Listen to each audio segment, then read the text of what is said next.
ایک بار پھر یوم آزادی کی دل کی گہرائیوں سے مبارکباد۔ آج ہم پاکستانیوں کو آزاد فضاؤں میں سانس لیتے ہوئے 73 سال ہو گئے ہیں۔ ہم انگریز سے تو آزاد ہو گئے ہیں، مگر آج کے دن میں آپ کو یہ بتانا چاہتا ہوں، ایمفیسائز کرنا چاہتا ہوں اور اس پہ زور دینا چاہتا ہوں کہ ہم آزاد تو ہیں، آزاد قوم ہیں، مگر معاشی غلامی اب بھی برقرار ہے اور اب بھی ہم معاشی اور اقتصادی اور کاروباری طور پر جکڑے ہوئے ہیں۔ اس سے اقتصادی اور کاروباری طور پہ جکڑے ہونے کی وجہ سے، ہم معاشی طور پہ خود مختار نہ ہونے کی وجہ سے، اپنا کشکول پھیلانے کی وجہ سے ہم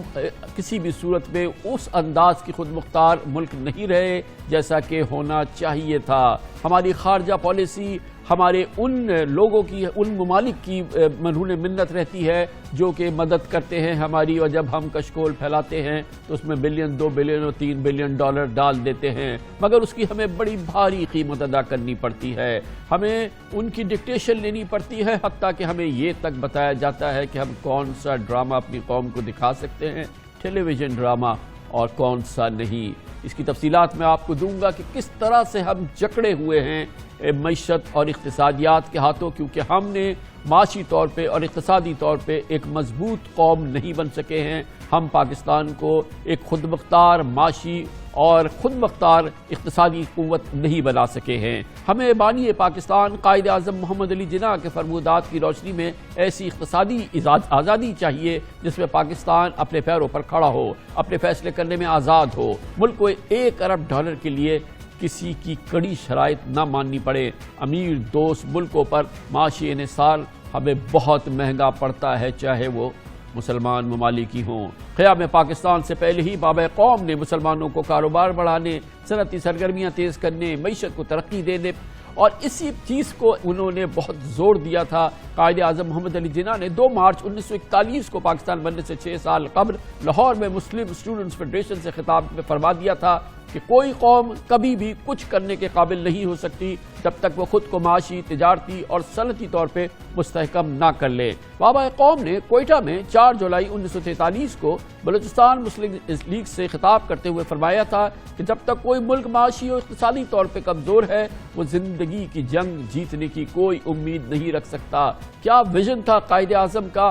کیا قول تھا ان کا، کیا سبق ہمیں دیا تھا، اور آج ہم اسی کیفیت کے اندر ہیں، کیونکہ ہم معاشی اور اقتصادی طور پر آزاد نہیں ہیں، خود مختار نہیں ہیں، اپنے پیروں پہ کھڑے نہیں ہیں۔ اسی لیے جو چاہتا ہے ہمیں جہاں جھونک دیتا ہے اور جس طرح سے چاہتا ہے استعمال کرنے کی کوشش کرتا ہے۔ قائد اعظم محمد علی جناح نے 11 اگست 1947 کو دستور ساز اسمبلی کے پہلے تاریخی خطاب میں کہا تھا، بلیک مارکیٹنگ کرنے والوں کو سخت سزا دینی چاہیے، کیونکہ وہ کھانے پینے کی چیزوں اور اشیاء ضروریہ کے نظام کو تہس نہس کر کے بھوک و افلاس حتیٰ کہ موت کا سبب بنتے ہیں۔ ہم نے بھی ابھی تک ایسا نظام جنم نہیں دیا جو اس قسم کی بلیک مارکیٹنگ اور اس قسم کی ذخیرہ اندوزی کو ختم کر سکے۔ 26 ستمبر 1947 کو کراچی میں پاکستان کی پہلی ٹیکسٹائل مل یعنی ولیکا ملز کی سنگی بنیاد کی تقریب میں قائد اعظم نے فرمایا کہ اگر پاکستان کو اپنے رقبے و وسائل اور افرادی قوت سے دنیا میں کلیدی کردار ادا کرنا ہے تو صنعتی صلاحیت کو بڑھانا ہوگا۔ صنعتی ترقی ہی سے بیرونی دنیا پر انحصار کم ہوگا، روزگار کے نئے مواقع پیدا ہوں گے اور ریاست کے وسائل میں اضافہ ہوگا۔ جب ہمارے ملک میں روزگار ہوگا، ہمارے لوگوں کو باہر جا کے اپنی خون پسینے کی محنت سے اور اس کے باوجود ایک احسان کی کیفیت جو ہم پر رہتی ہے اس سے ہمیں چھٹکارا ملے گا۔ اگر ہمارا ملک معاشی طور پر ترقی کرے گا تو ہمیں کسی سے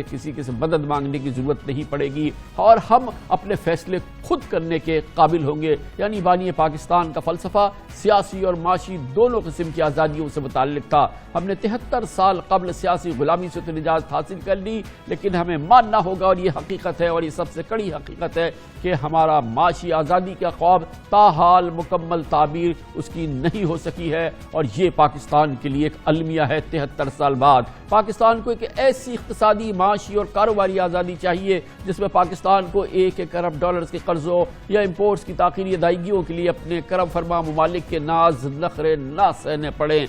اور یہ ناز نخرے بہت مہنگے پڑتے ہیں کیونکہ ہمیں ڈکٹیشن دی جاتی ہے، ہمیں آرڈرز دیے جاتے ہیں۔ کبھی کہا جاتا ہے کبھی ترکی سے محبت نہ دکھاؤ، کبھی کہا جاتا ہے ملیشیا سے تمہاری کس وجہ سے دوستی ہے۔ دوست ممالک کی ناراضگی کا ہمیں منہ دیکھنا پڑتا ہے اور ہم کچھ نہیں کر پاتے. اور جو آزاد خود مختار چاہے ہمارے مسلمان دوست ممالک ہو، جو ان کی مرضی آتی ہے وہ کرتے ہیں، جو ان کا فیصلہ ہوتا ہے وہ کرتے ہیں اور منٹوں میں وہ کر کے دکھا دیتے ہیں. ان کو نہ ہماری خوشی کی اور نہ ہماری تکلیف کی پرواہ ہوتی ہے. لیکن جس قسم کی ہمیں ڈکٹیشن ملتی ہے اور جس قسم کی ہم سے توقعات کی جاتی ہیں اس معاشی قید کی وجہ سے، اس معاشی آزادی نہ ہونے کی وجہ سے، میں آپ کو بتاؤں اس کی تازہ مثال یہ ہے کہ ایک ہمارا بہت ہی عظیم دوست ملک ہم سے ناراض ہے کہ ہم پاکستانی ارطغرل کیوں دیکھ رہے ہیں، ہمیں ارطغرل ڈرامہ کیوں دکھایا جا رہا ہے. ارطغرل ڈرامہ کی تاریخ سے اور ارطغرل ڈرامے کی جو اس کی تعبیر ہے اس سے اس ملک کو شاید پسندیدگی نہیں ہے یا اس کے بڑوں کو پسندیدگی نہیں ہے،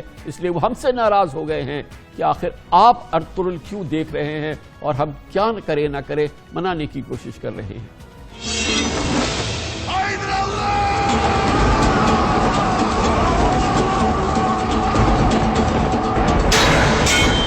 أشهد أن لا إله إلا الله. Endülüslü İbnül Arabi. Kur'an-ı Kerim'in ipine sımsıkı sarılacak, Peygamber Efendimizin rehberliğinde dosdoğru yürüyeceksiniz inşallah.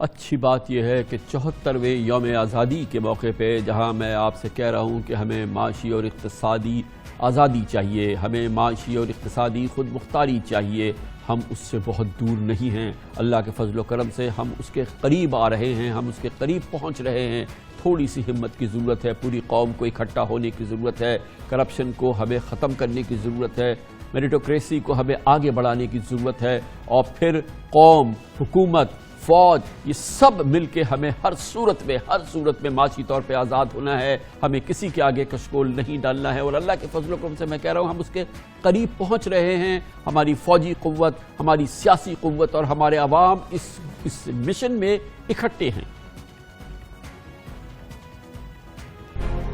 ایک ملک میں جو پروسیس شروع ہو گیا ریفارم کا، اس کی وجہ سے ہمارے بیسکس، ہمارا کرنٹ اکاؤنٹ ڈیفیسٹ، ہمارا فسکل ڈیفیسٹ آپ کی وجہ سے، اور ہم نے جو خرچے کم کیے ہیں وہ نیرو ہو گیا. ہماری ڈائریکشن ایکسپورٹس بڑھنی شروع ہو گئی ہیں، امپورٹس کمپریس کر دیا ہم نے. لوگوں کو کانفیڈنس آ گیا مارکیٹ کے اندر، ہماری اسٹاک مارکیٹ اوپر جانی شروع ہو گئی ہے، لوگ انویسٹمنٹ کرنی شروع کر دی ہے. ایک مشکل وقت سے اسٹیبلٹی کی طرف جا رہا ہے. ایک پرامن، مضبوط اور ترقی یافتہ پاکستان ہماری منزل ہے، اور ہم اس منزل کے سفر پہ پوری حکمت عملی اور استقامت سے سفر جاری رکھے ہوئے ہیں. دہشت گردی کی افریت سے کامیابی سے لڑنے کے بعد اب ہماری جنگ غربت، بے روزگاری، جہالت اور معاشی پسماندگی کے خلاف ہے، تاکہ ہمارے شہداء کی قربانیاں رائگان آ جائیں. جیسے کہ میں نے کہا کہ ابھی تک ہم بلا شبہ معاشی اور اقتصادی طور پہ مکمل آزاد اور خود مختار نہیں ہوئے ہیں، لیکن وہ منزل بھی بہت زیادہ دور نہیں ہے. دور ہے مگر بہت زیادہ دور نہیں ہے، ہم اس کے قریب پہنچ رہے ہیں. اور بلا شبہ یہی وہ وقت ہے جب پاکستان اپنے پیروں پہ کھڑا ہو سکتا ہے. تھوڑا زور لگانے کی ضرورت ہے، کیونکہ ماشاءاللہ معیشت، کاروبار کی روشن صبح دور نہیں قریب ہی طلوع ہوتی نظر آ رہی ہے. ٹیکس آمدن، ایکسپورٹ، صنعتی پیداوار، اسٹاک ایکسچینج وغیرہ میں بہت بہتری آ رہی ہے، اور اب ہم تیار ہیں. اب ہم اگر اپنی تمام قوت کو یکجا کر دیں تو یقیناً ہم آزاد اور خود مختار ملک ہو جائیں گے، جیسے کہ اقتصادی طور پہ بھی، جیسے کہ ہم سیاسی طور پر ہے. جولائی میں ہمارے جو فگرز سامنے آئے ہیں وہ اس بات کی نشاندہی کر رہے ہیں کہ پاکستان ذرا زور لگائے تو انشاءاللہ تعالی یہ سال پاکستان کے لیے بہت ہی گیم چینجر سال ثابت ہوگا اور ہم اپنی اقتصادی اور معاشی خود مختاری کے قریب پہنچ جائیں گے، کیونکہ اب ہم دیکھ رہے ہیں مثال کے طور پہ جولائی میں ٹیکس کلیکشن ٹارگٹ سے 23% زیادہ رہی ہے، پچھلے ماہ گروتھ ریٹ تقریباً 6% ریکارڈ ہوئی ہے، اس مالی سال میں ایکسپورٹس میں 6% اضافہ ہو چکا ہے، اس ماہ کے دوران ہمارے فارن ایکسچینج ریزرو 2.5 سال کی بلند ترین سطح پر آج موجود ہیں، کنسٹرکشن پیکیج کی وجہ سے پراپرٹی ویلیو 15% تک بڑھ گئی ہیں، زبردست ایکٹیویٹی نظر آ رہی ہے، سیمنٹ کی مقامی فروخت 38% بڑھ چکی ہے، پیٹرول کی فروخت میں 8%، ڈیزل کی سیلز کی قیمت میں سیلز میں 15% اضافہ ہو گیا کیونکہ اکنامک ایکٹیویٹی چل رہی ہے، فرٹیلائزرز کی خرید و فروخت 20% بڑھ گئی ہے، اسٹاک مارکیٹ کورونا کے نقصانات تمام عبور کر چکی ہے، 25 مارچ سے انڈیکس 48% بڑھ چکا ہے، ریٹنگ ایجنسیز موڈیز نے پاکستان کا معاشی آؤٹ لک اور کریڈٹ ریٹنگ کو مستحکم قرار دے دیا ہے، شرح سود 7% ہو جانے سے کاروبار میں ایک بہت ہی اسٹیمولس آ گیا ہے، بڑی تیزی ہم دیکھ رہے ہیں، اور آج یوم آزادی پر قوم سے اپنے پیغام میں وزیر اعظم عمران خان کا کہنا تھا کہ ہمیں اللہ کا شکر ادا کرنا چاہیے کہ معیشت اوپر جانا شروع ہو گئی ہے، اوپر ضرور جانا شروع ہو گئی ہے، مگر مکمل خود مختاری، مکمل آزادی، مکمل طور پہ ہم یہ زنجیریں توڑیں، ہم اس قید سے نکلیں جو کہ ہمیں معاشی ہماری ضروریات کی وجہ سے، چاہے ہمارے دوست ملک ہو چاہے مسلمان ملک ہو، ہم ان کی گرفت میں رہتے ہیں، ہمیں ہر لحاظ سے خود مختار اور آزاد ہونا ہوگا اور اس کا موقع آ گیا ہے۔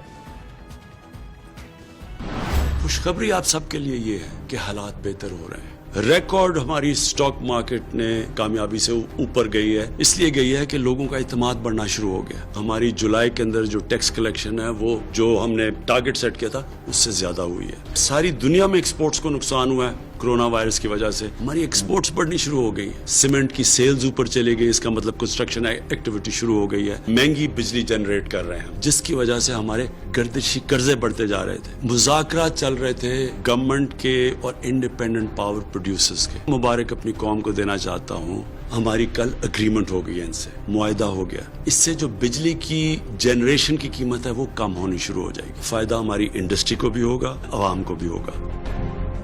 ذرا لب ہو تو بڑی زرخیز ہے یہ مٹی ساقی، اور اگر آپ خود مختار ہوتے ہیں تو آپ اس قسم کے فیصلے کر سکتے ہیں جیسا کہ کل ہمارے دوست متحدہ عرب امارات نے کیا، کوئی پرواہ نہیں تھی،